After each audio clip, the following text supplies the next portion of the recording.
오늘 설교의 제목은 지극히 작은 자 하나에게입니다.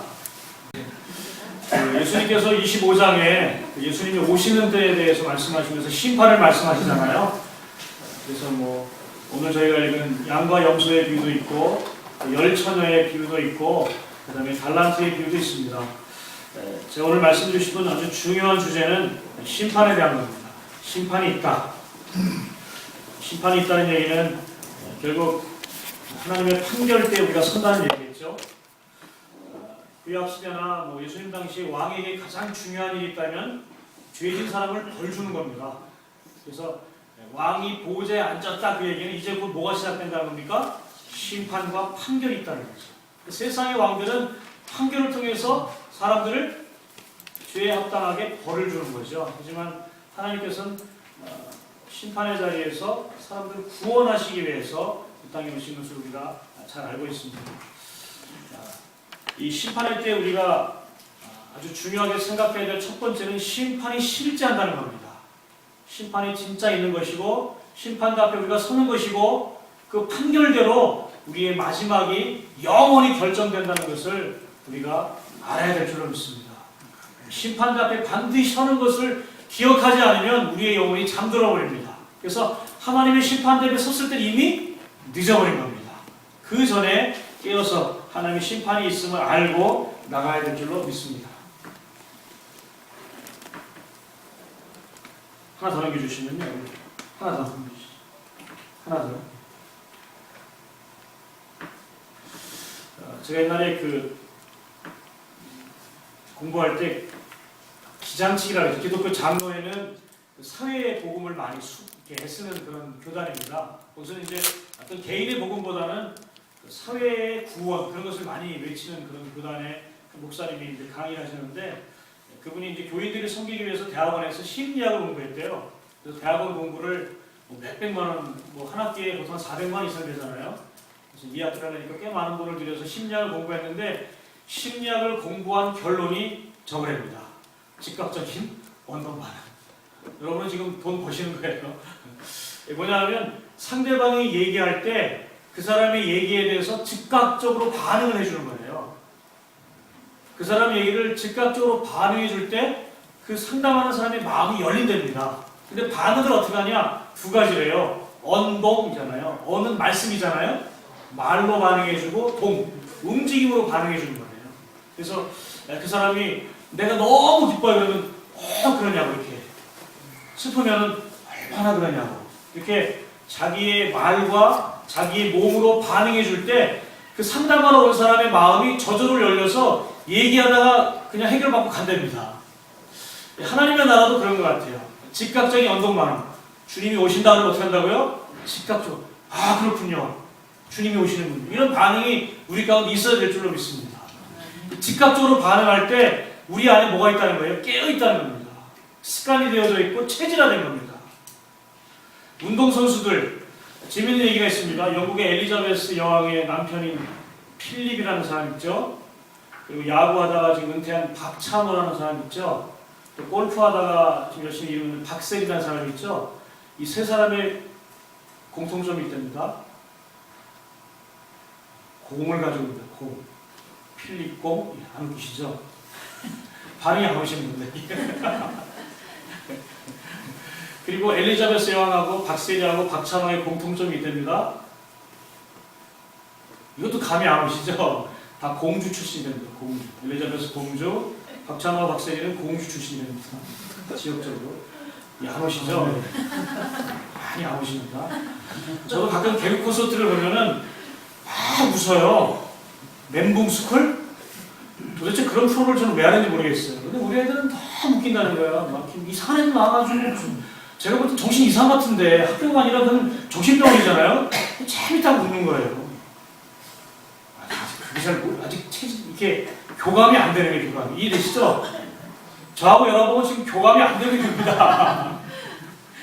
이럴 정도로 심판에 대해서 우리가 교감이 안 되고 있어요, 여러분. 심판이 있다, 심판이 있다, 주님이 오신다, 주님이 오신다, 그렇게 말을 해도 우리는 모릅니다, 여러분. 즉각적으로 이게 안 오는 거예요. 왜? 내가 지금 사는 게 바쁘고, 나의 관심이 더 중요하고, 내 가정이 중요하니까 우리의 영혼의 가장 크고 우리 인생의 가장 중요한 심판이 있다 해도 이게 안 오는 겁니다. 이게 어떻게 해야 되는 거예요?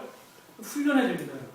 우리가 감사 노트를 쓰고 있고 감사가 바뀌려면 21일 계속하면 감사로 바뀐다지 않습니까? 뇌에 길이 생긴다잖아요. 그런 것처럼 심판이 있고 하나님의 판결 때 우리가 선다는 것도 우리의 삶 가운데 계속 깨어서 반복적으로 듣고 우리의 체질을 그쪽으로 바꾸려고 노력하는 습관적인 훈련이 되지 않으면 여러분 이 감이 안 오는 겁니다. 그냥 죽음에 서면 죽는 거고 그냥 죽음의 자리에 가면 간 겁니다. 우리도 몇 번의 죽음을 경험했지만 그게 남의 죽음이 아니라 곧 있을 우리의 죽음입니다, 여러분. 그 자리에 갔을 때 늦는 거잖아요. 그 전에 우리가 깨어있어서 하나님의 심판대 앞에 선다는 사실 앞에 우리가 심각하게 이것을 붙잡아야 될 줄로 믿습니다. 이 문제 앞에는 다른 건 몰라도 이 문제 앞에는 우리가 심각하게 즉각적인 언동반응을 해야 돼요. 주님의 심판이 있습니다. 맞습니다. 제가 깨어서 기도하겠습니다. 그 심판대 앞에 제가 하나님의 부르심 가운데 오른쪽에 양의 편으로 가도록 제가 서겠습니다. 그런 깨달음이 여러분 앞에 잘 정리될 수 있기를 부탁드리겠습니다. 두 번째는요, 준비하라 이렇게 말합니다. 준비하라. 준비하라 이 얘기는 뭐냐면요, 한번 더 넘겨주시면요,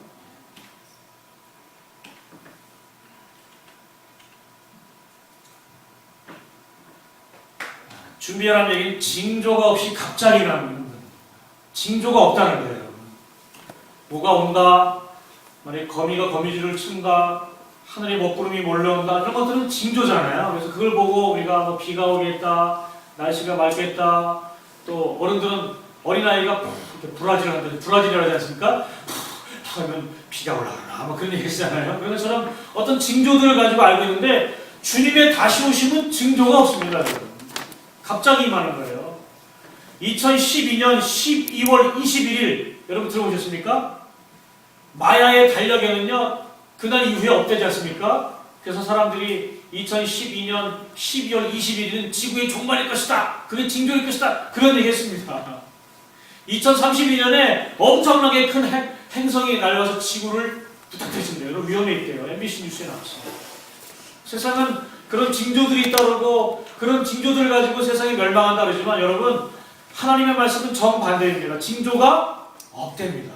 갑자기 맙니다. 도둑이 도둑질하러 들어올 때 나 도둑질하고 가야 하고 도둑질합니까? 도둑이 임하는 것처럼 원래 들어옵니다. 그렇기 때문에 우리는 어떻게 되는 거예요? 준비하고 있어요. 주님 오시는구나. 주님 오셨을 때 주님 맞을 준비하는 게 우리가 해야 될 몫이다 이렇게 말하고 있습니다.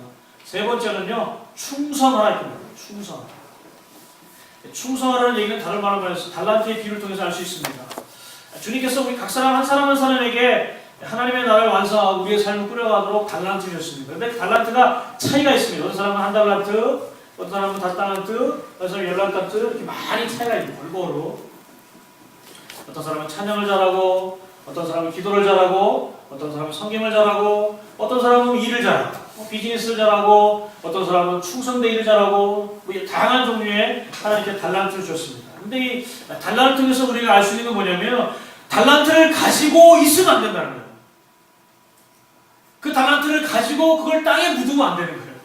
그 주신 달란트를 가지고 뭔가 이윤을 남겨야 되는 겁니다. 하나 받은 사람은 하나, 3개 받은 사람은 3개, 많이 받은 사람은 많이 주님께 드려야 된다고 하는 사실입니다.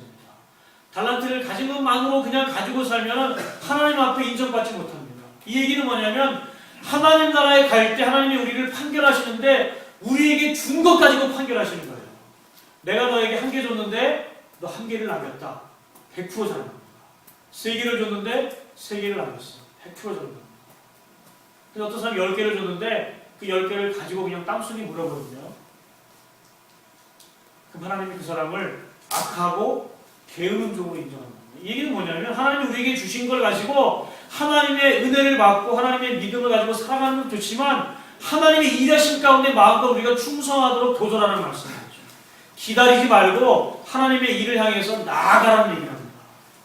너에게 주신 것을 가지고 대가를 지불해서 그 주신 것 가지고 이유를 남겨서 하나님께 돌리라 이렇게 말씀하고 있는 겁니다. 제가 1인 1사에 강조하는 것도 그거예요. 하나님 주신 여러분 안에 있는 달란트들 가지고 교회를 섬기고 목장을 섬기고 가정을 섬기는데 여러분에게 주신 것들을 가지고 써야 됩니다. 그리고 그 열매들이 나타나야 됩니다. 그게 마지막 날 여러분이 하나님께서 판결받을 때 그게 상급이 되기 때문에 그렇습니다.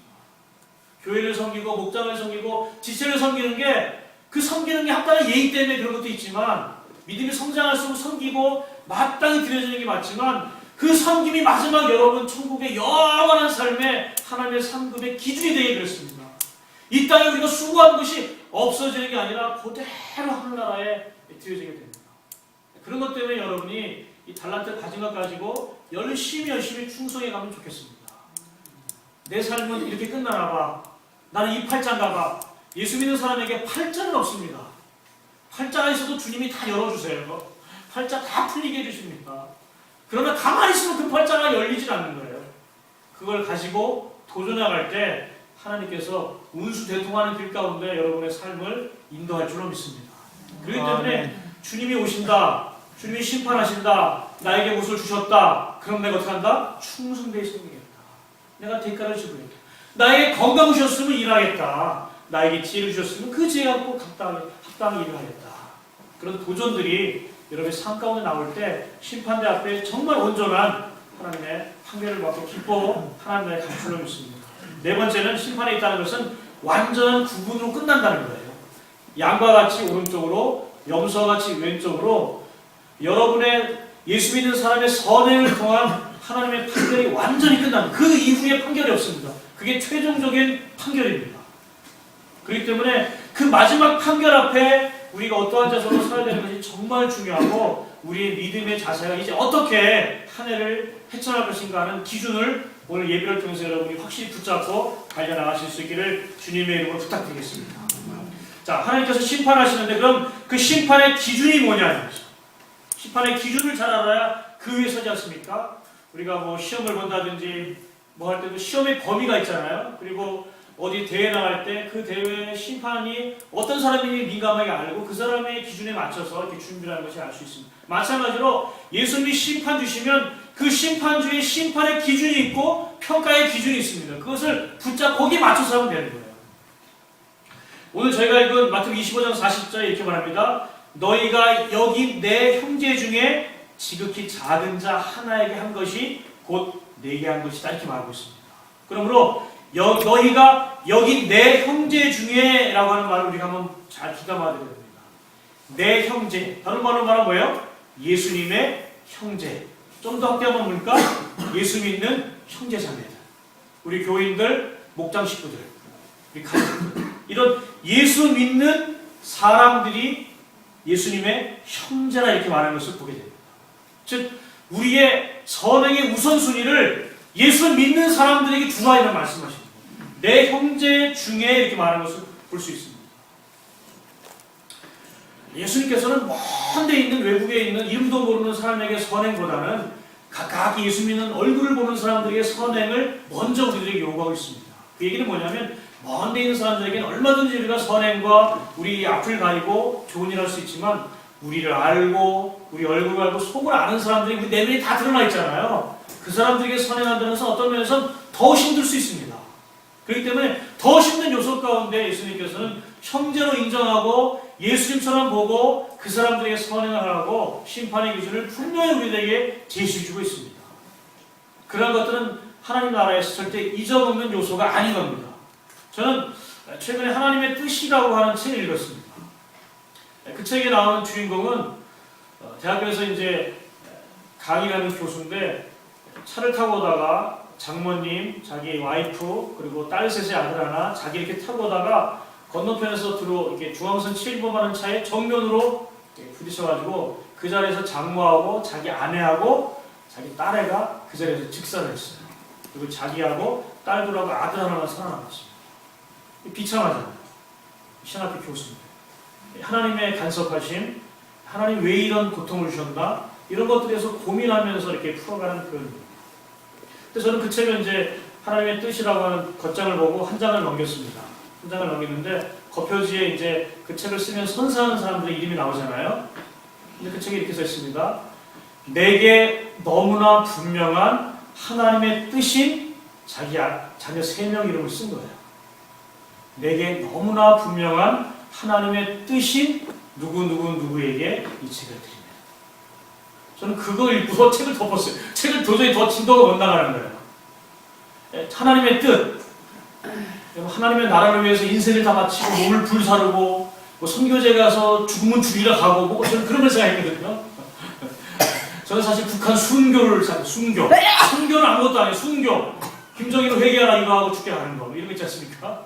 저희 집에 옛날에 김일성과 김정일 사진을 부려놓고 막 통성기도 하면서 김일성을 예수 믿게 하시고 김정일 우리 교회 장로 되게 하시고 뭐 이런. 그래서 김정일이 장로 돼가지고 교회에서 교통 정리하면 뭐 일사불란하죠. 아주 동무 똑바로 되라고 보면 다 그래서 근데 그 책의 표지를 보면서 바꿨습니다.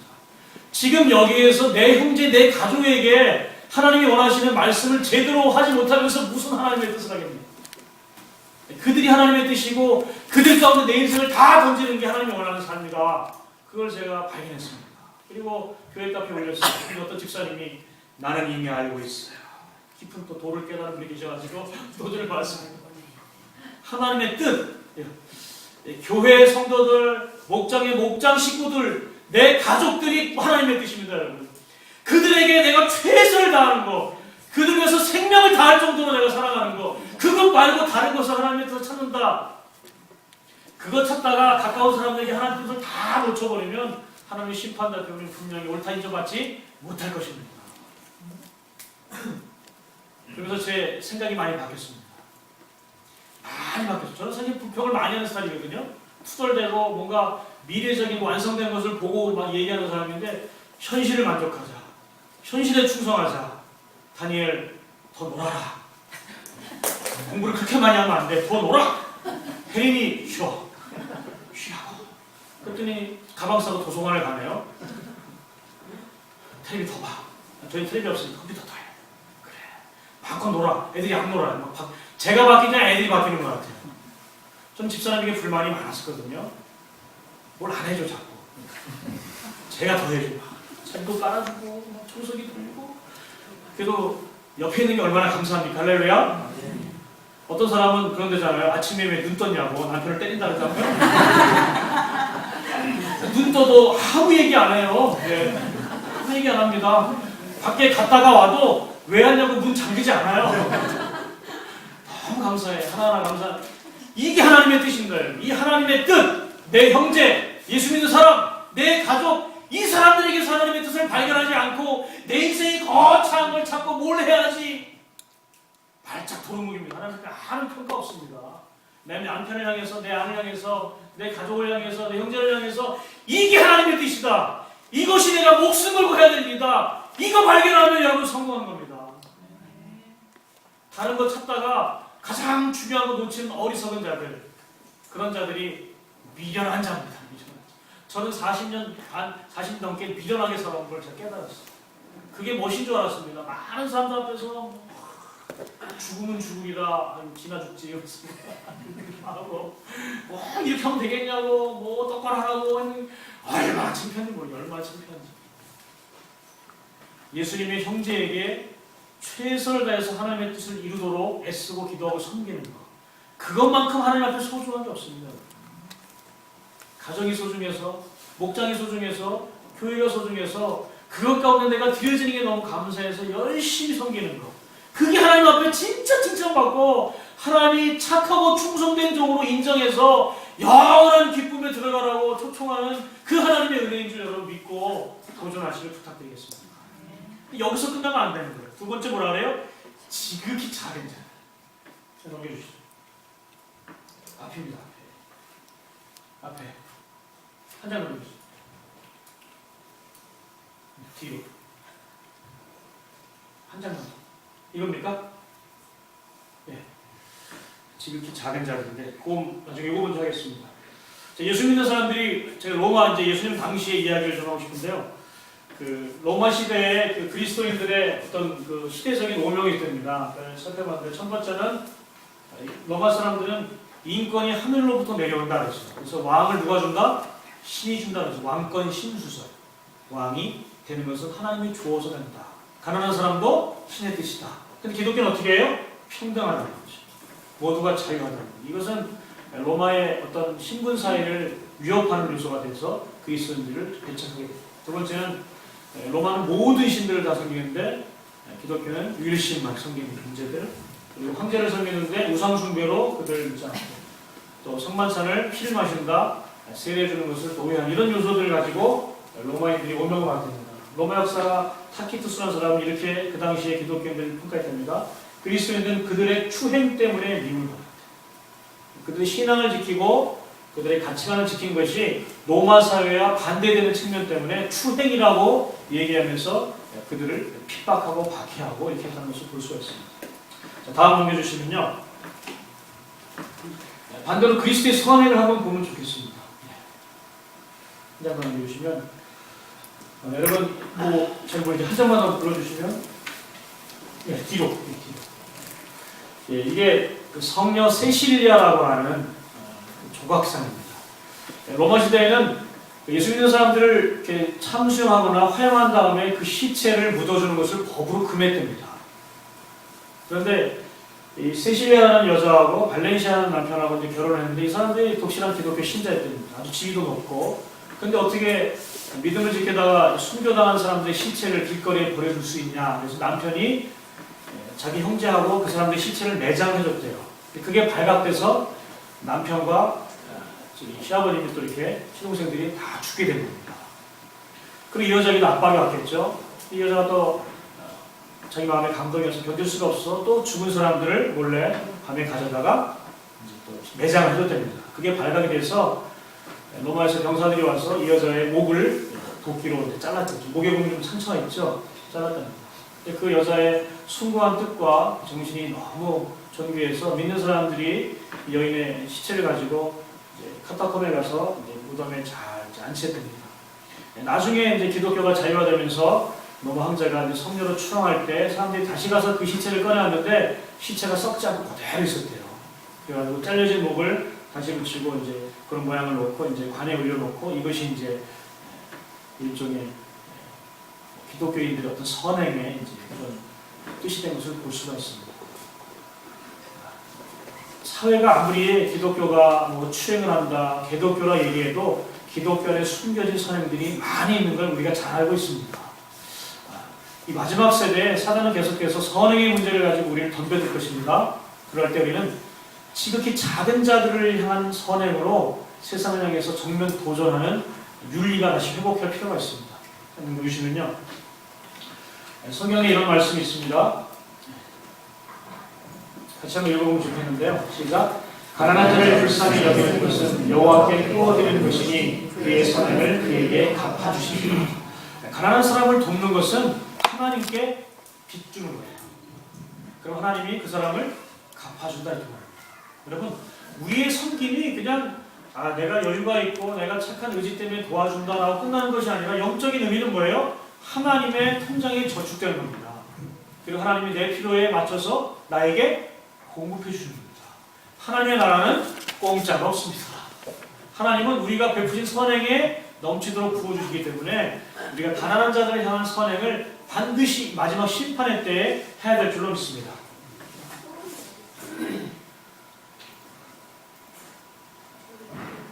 자, 여기 보시면 지극히 작은 자를 제가 뭐라고 정했냐면 스스로 자신을 돌볼 수 없어 돌봄을 받아야 할 성도다 이렇게 했죠. 그러니까 예수님의 형제 중에서 자기 스스로 자기의 삶을 돌볼 수 없는 사람, 그런 사람을 향해서 이렇게 작은 자다 이렇게 평가를 하면서 그 사람들을 이 마지막 시대에 뒤로 넘기시는 게 좋겠다 그렇게 생각합니다. 밑에 보시면 본도 파레스 왕의 동전이다라는 게 있는데 예수님의 제자 중에 인도에 가서 복음을 전하다 순교한 도마라는 제자가 있습니다. 의심 많은 도마 아시죠? 이 사람은 전승에 하면 인도 방황을 했대요. 그래서 지금의 아프가니스탄 수도인 카불 근처에 왕국이 이제 건립됐는데 그 왕국이 이제 왕이 본도 파레스 왕이었답니다. 이 사람이 사신을 보내서 자기 왕국을 짓고 싶었는데 건축을 잘하는 사람을 예루살렘에서 이제 보고 싶었는데 도마가 이제 자청을 했답니다. 그리고 인도 이 본도 파레스 왕 앞에 갔답니다. 자기가 이제 왕궁을 크게 짓겠다. 그래서 엄청나게 큰 돈을 받았대요. 1년이 지나고 2년이 지나도 왕궁이 안 생기더래요. 그래서 왕이 불렀답니다. 어떻게 됐냐 그랬더니 도마가 이 본도 파레스 왕이 이렇게 얘기했답니다. 왕의 궁전은 천국에 있을 것입니다. 네. 그 얘기는 뭐예요? 돈을 다 썼다는 얘기죠. 이 사람이 가난한 사람들에게 돈을 다 나눠준 거예요. 왕이 얼마나 화가 나겠습니까? 당장 내일 교수에게 차라고 명령을 내립니다. 그랬더니 그날 밤에 자는데 하나님이 그 사람 꿈속에서 천국을 보여줬는데 천국에 집이 하나 크게 졌대. 왕궁이요. 자기가 지어진 왕궁이 졌대. 가난한 자들을 위해서 지은 것이 천국에 자기의 궁으로 지어주는구나. 그걸 깨닫고 이 사람이 도마를 촬영하지 않고 열었다. 그런 얘기를 하는데 곤도파레스 왕이 신하다 이렇게 얘기했답니다. 그런데 이 유적을 탐사하는 사람들, 고고학자들이 해보니까 동족이 나왔대요.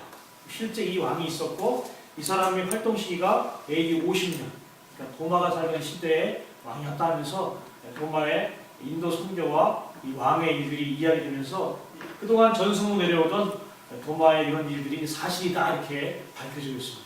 할렐루야. 왕이 지으려고 했던 왕궁이 땅에는 지어지지 않았지만 땅에는 가난한 사람들에게서 흩어져서 구조했지만 그게 천국에서는 그의 왕궁으로 돌아온 것은 우리들의 믿음 생활에 한번 생각해보아야 할 만한 문제입니다.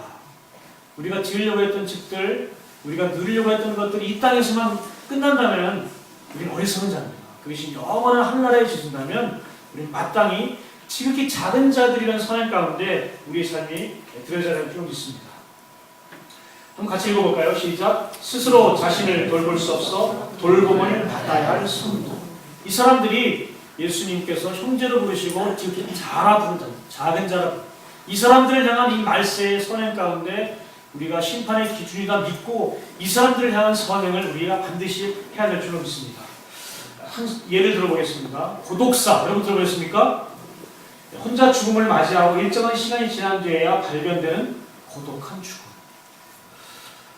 인도에 갔던 그 테레사 수녀는 가난한 사람 중에서 가장 가난한 사람에게 가라는 성령의 음성을 듣고 죽음의 순간에, 임종 순간에 자기의 임종을 지켜주지 못하는 사람들 향해서 갔습니다. 그리고 사랑의 선배를 세워서 수많은 가난하고 죽음을 앞둔 사람들을 돌보는 일을 하다가 세계가 인정한 노벨 평화상을 받고 또 지금도 수많은 사람들이 거기를 순례하면서 사랑을 배우고 섬기는 것을 보고 있습니다. 우리나라에도 이제 이런 문제가 닥쳤습니다. 통계를 보니까요, 한 해 최소 1000명 정도가 고독하게 죽는데요. 자기의 죽음을 지켜주는 가족이나 이웃이 없어서 혼자 죽음을 맞이하는 사람. 독거노인 50만 명인데 그런 고독사 위험군에 있는 사람들 65세 이상 독거노인이 119만 명입니다. 노인 빈곤층이 거의 반에 해당하는데 노인 119만 명 중에 한 50만 명이 외롭게 죽을 수 있는 위치에 있다고 합니다. 정말 가슴 아픈 일이죠. 그게 나라면, 그게 우리 부모라면 우리는 이 시대 하나님의 심판의 기준 앞에 우리의 삶의 자세를 다시 세워야 될 줄로 믿습니다. 자, 구원받은 행진을 보겠습니다. 우리가 구원을 받고 우리가 올해의 목표가 행함과 진실함으로 살아가자. 행함과 진실함의 대상이 우리 지체 중에 지극히 작은 자들이라는 것, 자신이 스스로 돌볼 수 없는 사람들, 어린아이, 젊은이, 노인, 슬픔, 상처에 있는 사람들이라면 그 사람을 향한 우리의 돌봄이 이런 행진으로 나가야 될 줄 믿습니다. 첫 번째는 돌봄인 거죠. 감정적으로 같이 해주고 정서적으로 나눠주고 그리고 실제적으로 경제적으로 필요를 채워주는 것, 이런 것이 우리가 한 해 추진해야 될 행진의 목표가 될 줄로 믿습니다. 주보 앞에 보면 지구촌 메디칼의 실험이 있습니다. 그 중에 세 번째는 이렇게 정의했습니다. 의미 있는 곳에 쓰기 위해 재정을 희생하겠다. 실제 필요를 채우겠다. 여러분 삶 가운데 하나님이 주신 재정을 과감하게 이런 주님의 형제된 지극히 작은 자들 향해서 쓰일 수 있길 부탁드립니다. 그것은 가난한 자에게 주는 것으로 끝나는 것이 아니라 하나님께 꾸어주는 겁니다. 여러분의 삶에 하나님의 복으로 되돌아오는 은혜의 부메랑 되는 것을 여러분이 기억하시고 이 작은 자를 향한 돌봄과 필요를 채움에 우리의 삶의 방향이 정해지길 부탁드리겠습니다. 히브리서 10장 24절 이렇게 말씀합니다. 같이 읽어볼까요? 시작. 서로 돌아보아 사랑과 선행을 격려하며. 돌아보고 격려합니다.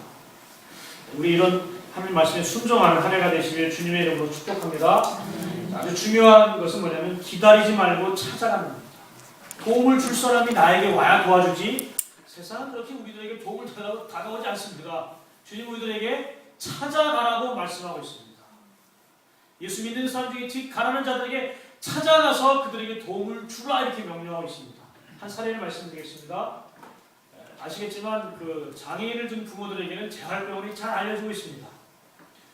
최근에 이제 원장이 바뀌었습니다.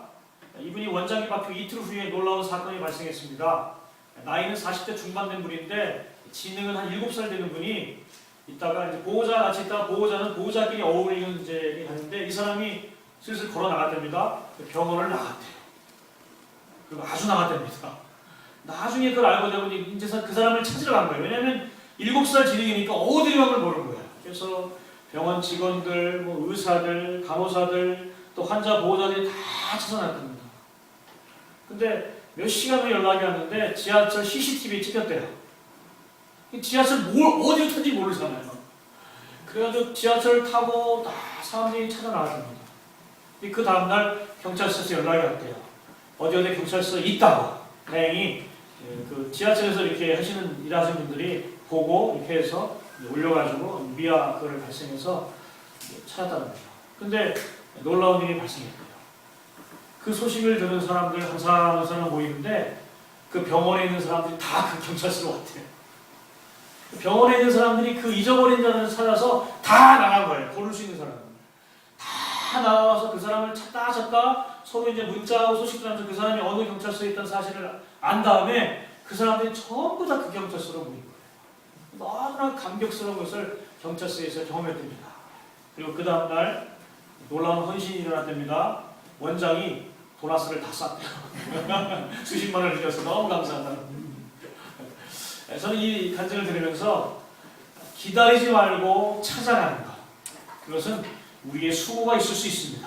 그러나 그 찾을 때의 그 감동과 찾을 때의 그 사랑에 우리가 얼마나 정말 가슴 뿌듯하며 삶의 여유를 느끼겠습니까? 우리 주변에 있는 가난한 자들 향해서 작은 자들 향해서 기다리면 안 됩니다. 그들을 찾아가야 됩니다. 그리고 그들에게 우리가 그들이 필요한 것을 나눌 수 있도록 준비하며 가야 될 줄로 믿습니다. 우리가 한번 구호를 외치면 좋겠습니다. 여러분 올해 행진하는 교회인데 향한가 진실함으로 사랑하자 이 표를 가지고 할 때 세 가지의 구호를 한번 정해봤습니다. 행진! 그럼 여러분 뭐예요? 합시다. 제가 하면 그럼 여러분 지금 합시다. 이런 한번 해볼까요? 자, 행진! 합시다. 하면 됩니다. 지금 합시다. 할렐루야.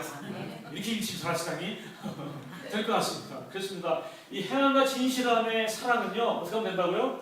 하면 되는 거예요. 하면 안 해서는 습니다. 언제 해야 되나고요? 지금 해야 돼요. 지금 우리가 찾고 구하고 두드려서 하나님의 역사 가운데 나갈 수 있게 부탁드리겠습니다. 자, 심판의 결과가 있습니다. 두 개로 성경은 우리들에게 짧지만 아주 강하게 얘기해 주셨습니다.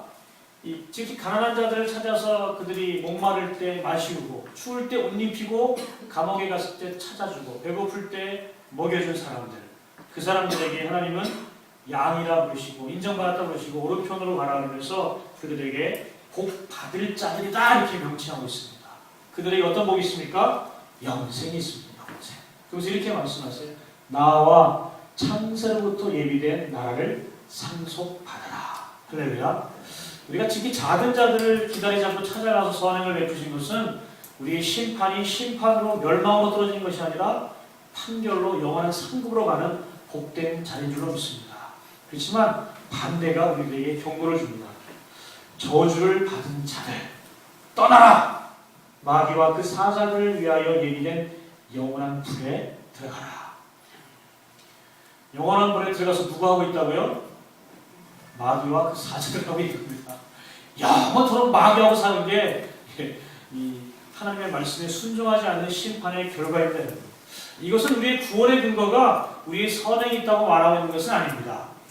그러나 우리가 예수 믿고 구원받은 자들이라면 마땅히 예수님이 말씀하신 특히 작은 자들 향하여 우리가 심판이 있다는 사실을 깨닫고 그들을 향해서 하나님의 사랑을 전하는 곳에 가야 된다고 하는 것을 말씀해 주고 있습니다. 또 이 예수님이 말한 지극히 작은 자들에게 우리가 선을 베푸는 것이 우리가 구원받았다고 하는 증거고, 그들에게 선을 행한다는 것은 다른 말로 말하면 뭐예요? 복 받을 자들. 영생을 내가 가지고 있고 하늘나라 영원한 상속을 받을 자리라는 하나님의 인치심을 우리가 가지고 있다는 사실을 확신하는 자리입니다. 만약 내 삶이 바쁘고 내 먹기 발보고 내 비전이 많아서 이런 것들은 남의 일이다, 그것은 헌신된 사람만 하는 것이다, 그것은 일부 특수한 목사나 선교사나 이런 사람만 하는 것이다 라고 외면된다면 여러분의 믿음은 좀 모자란 겁니다. 어쩌면 이 빨간색으로 표시된 이 저주받은 자들이라는 하나님의 음성 가운데 더 가까이 간지도 모릅니다, 여러분. 그렇기 때문에 우리는 이 마지막 시대에 하나님의 판결이라고 하는 두려운 자리에 서 있는 자로서 이 하나님의 심판의 기준을 정확하게 인식하고 어떻게 할 것인가를 인정하고 그들 가운데 찾아가서 선을 베푸는 하나님의 뜻 가운데 서시는 복받은 자들로 반드시 올 한 해 가야 될 줄로 믿습니다. 이것은 우리의 선행의 선한 마음에서 나오는 것이 아니라 마땅히 해야 될 예수 믿는 사람들의 반응이고 마땅히 하나님께서 갚아주실 은혜의 자리이기 때문에 그런 자리에 가야 될 줄로 믿습니다. 나는 없다고요? 그렇지 않습니다. 있습니다. 나는 부족하요? 그렇지 않습니다.